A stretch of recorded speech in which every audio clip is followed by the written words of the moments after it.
सावजी म्हणजे सावजी जर माझ्यासारख्या माणसांना खत करून 1 महिन्यात हॉस्पिटलमध्ये जाईल अशी परिस्थिती, ते आपण खातो म्हणजे काय? त्यांच्या उद्योगाबद्दल सरसकट त्या ठिकाणी टिप्पणी करणे कुठल्याही अधिकाऱ्यांना योग्य नाही. त्यांनी त्यामध्ये जे काही त्या ठिकाणी वाटतं की ते आरोग्याला धोकादायक आहे किंवा इमेज बाजू झाली आहे त्या ठिकाणी ठीक आहे, पण सावजी हा व्यवसाय या विदर्भाची शान आहे. व्यवसाय बंद होईल अशी कुठलीही स्टेटमेंट कुठल्याही अधिकाऱ्यांनी करू नये. विदर्भाची पारंपरिक खाद्य संस्कृती असलेल्या प्रसिद्ध सावजी मटणावरून सध्या संपूर्ण महाराष्ट्रात एक मोठा वाद पेटलाय. राज्याचे अन्न आणि औषध प्रशासन विभाग अर्थात एफडीएचे आयुक्त तुकाराम मुंढे यांनी सावजी जेवणाबाबत केलेल्या एका विधानामुळे या वादाला फोडणी मिळाली आहे. त्यावर आता राज्याचे महसूल मंत्री चंद्रशेखर बावनकुळे यांनी थेट आणि आक्रमक शब्दात पलटवार केलाय. प्रशासकीय शिस्तीसाठी ओळखले जाणारे धडकनिष्ठ अधिकारी तुकाराम मुंढे आणि विदर्भाच्या अस्मितेचं प्रतिनिधित्व करणारे ज्येष्ठ नेते चंद्रशेखर बावनकुळे यांच्यातील या थेट संघर्षामुळे हा केवळ खाण्यापिण्याचा विषय न राहता त्याला तीव्र राजकीय रंग चढलाय. सोशल मीडियापासून ते थेट विदर्भातील रस्त्यांवर आणि हॉटेल व्यावसायिकांमध्ये या विधानावरून प्रचंड संतापाची लाट पसरली आहे. काय आहे हा टोटल घोळ, पाहुयात या व्हिडिओमधून. नमस्कार, मी मृणाली पिळणकर. हा संपूर्ण वाद अमरावती येथे आयोजित एका सार्वजनिक कार्यक्रमापासून सुरू झाला. अन्न आणि औषध प्रशासन विभागाची धुरा सांभाळत असलेले IAS अधिकारी तुकाराम मुंढे हे नेहमीच नागरिकांच्या उत्तम आरोग्यासाठी आणि भेसळयुक्त अन्न पदार्थांवर कडक कारवाई करण्यासाठी ओळखले जातात.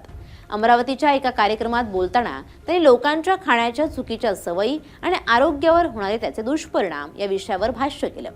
अति तेलकट, अति तिखट आणि मसालेदार पदार्थांमुळे मानवी शरीराला विशेषतः हृदयाला कसा गंभीर धोका निर्माण होऊ शकतो हे ते समजावून सांगत होते. हे सांगताना त्यांनी नागपूर आणि विदर्भाच्या खाद्य संस्कृतीचा प्राण मानल्या जाणाऱ्या सावजी मटणाचं उदाहरण दिलं. आपल्या रोखठोक शैलीत बोलताना तुकाराम मुंढे म्हणाले की जर माझ्यासारख्या माणसानं नागपूरचं ते प्रसिद्ध सावजी जेवण जेवलं तर अति तिखट आणि तेलकट असल्यामुळे मी किमान 1 महिना आजारी पडेल आणि मला थेट हॉस्पिटलमध्ये भरती व्हावं लागेल. एवढ्यावरच न थांबता त्यांनी अशा प्रकारच्या ऑइली फूडमुळे हार्ट अटॅक येऊ शकतो असा इशारा देत नागरिकांना आपल्या खाण्यापिण्याच्या सवयी बदलण्याचा आणि जिभेवर ताबा ठेवण्याचा सल्ला दिला.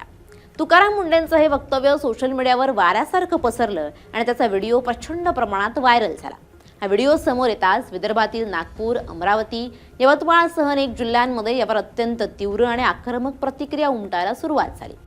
की दुधापासून, वड्यापासून, बाजरीपासून, तेलापर्यंत असा एकही पदार्थ नाही की त्याच्यामध्ये भेसळ आढळत नाही. आणि आपण काय म्हणतो, हॉटेलमध्ये गेलो, अरे मला चांगलं जेवण दे, स्पायसी दे. इकडे तर्री पण काहीतरी इकडे एक मोठा प्रकार आहे, ते दे. नागपूरला तर कोणतं ते चिकन काय असं सावजी म्हणजे सावजी जर माझ्यासारख्या माणसांना खत करून 1 महिन्यात हॉस्पिटलमध्ये जाईल अशी परिस्थिती आहे, ते आपण खातो म्हणजे काय? Oily, fatty, salty, sugary. तुम्हाला हार्ट अटॅक येणार नाही तर काय, तुमचं हार्ट अजून दुसरं तयार होईल. आणि ते विद्यार्थ्यांमध्ये खूप मोठ्या प्रमाणात वाढलंय. म्हणून गव्हर्नमेंट ऑफ इंडियाने 2020 मध्ये हे आदेश काढले. 2020 विदर्भातील पारंपरिक हलवा कोष्टी समाज आणि सावजी हॉटेल व्यावसायिक या विधानामुळे कमालीचे संतापले.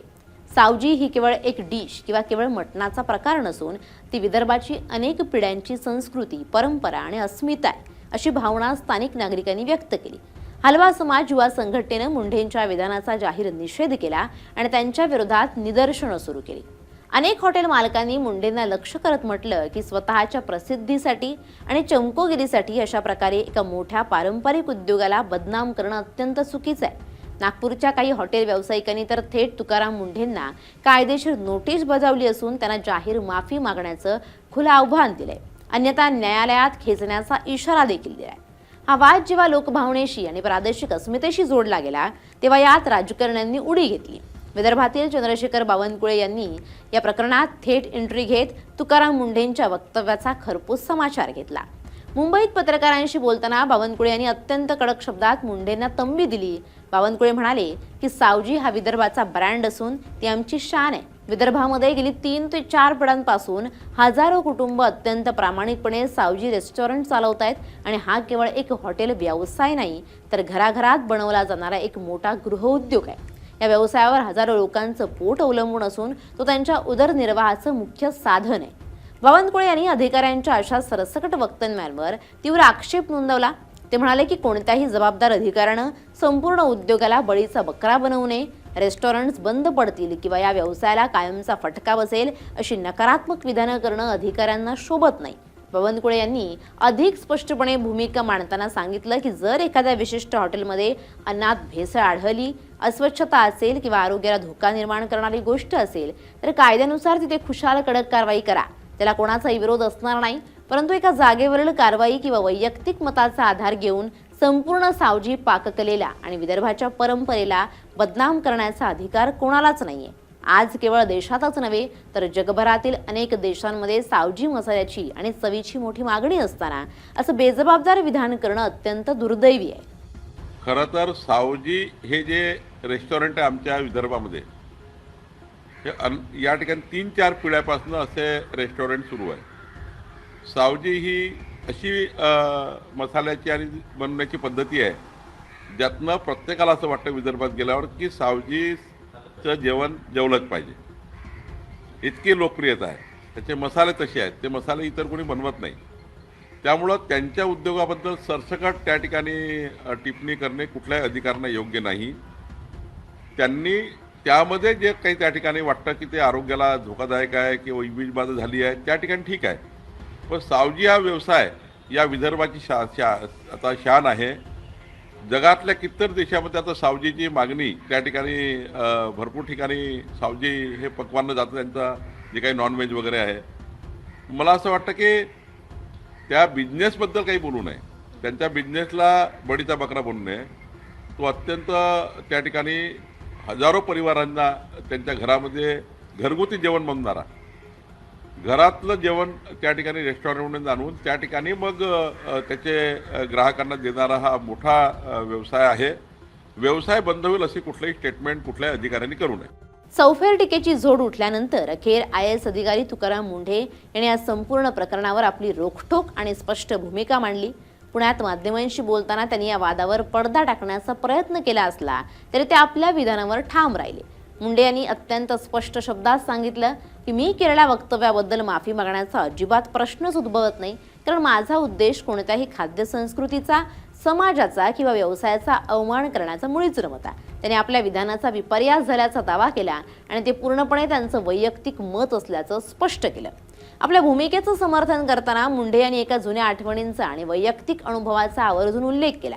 ते म्हणाले की 2008-9च्या सुमारास मी जेव्हा नागपूरला होतो तेव्हा एका मित्रासोबत मी पहिल्यांदा सावजी जेवणाचा आस्वाद घेण्यासाठी गेलो होतो. परंतु ते जेवण इतकं अति तिखट आणि तेलकट होतं की मला फक्त एकच घास घेता आला आणि त्यानंतर मी जेवण थांबवलं. त्या जेवणामुळे पुढे माझी तब्येत बिघडली आणि 3 दिवस मला प्रचंड त्रास सहन करावा लागला. त्यामुळे अमरावतीच्या कार्यक्रमात मी जे काही बोललो तो केवळ माझा वैयक्तिक अनुभव होता. अन्न हा पूर्णपणे प्रत्येकाच्या वैयक्तिक आवडीनिवडीचा आणि शारीरिक क्षमतेचा विषय. मला वैयक्तिकरित्या तिखट तेलकट अन्न सोसत नाही, म्हणूनच मी ते मत मांडलं. मी कोणत्याही नागरिकाला सावजी मटण खाण्यापासून रोखलेलं नाही किंवा ते खाल्ल्यानं प्रत्येक माणूस आजारी पडेल असा कोणताही दावा केलेला नाही, असं स्पष्टीकरण मुंढेंनी दिलंय. Bureau report, LS Marathi.